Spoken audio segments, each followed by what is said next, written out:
दक्ष police news, पहिले खाकी मग बाकी।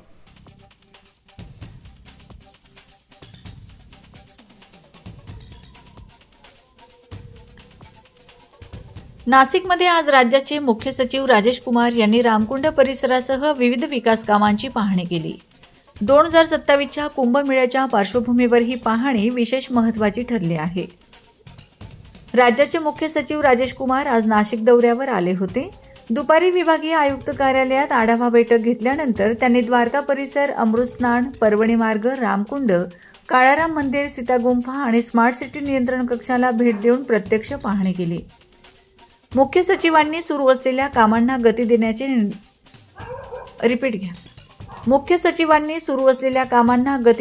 निर्देश दिले असून कामांची गुणवत्ता आणि वेळेत पूर्तता यावर भर देण्याचे आदेश दिलेत। अधिकारी उपस्थित, चर्चासत्राचे दृश्य।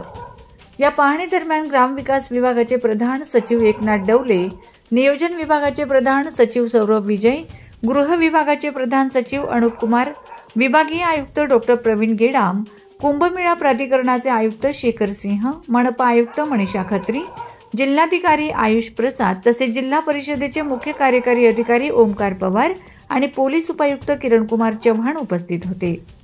महानगरपालिका आयुक्त मनीषा खत्री यांनी रामकाल पथ, सीसीटीव्ही आणि नियंत्रण कक्ष यांसह कुंभमेळ्यानिमित्त सुरू असलेल्या कामांची सविस्तर माहिती मुख्य सचिवांना दिली। कुंभमेळ्याच्या तयारीला अधिक गती देण्यासाठी ही पाहणी महत्त्वाची ठरली आहे।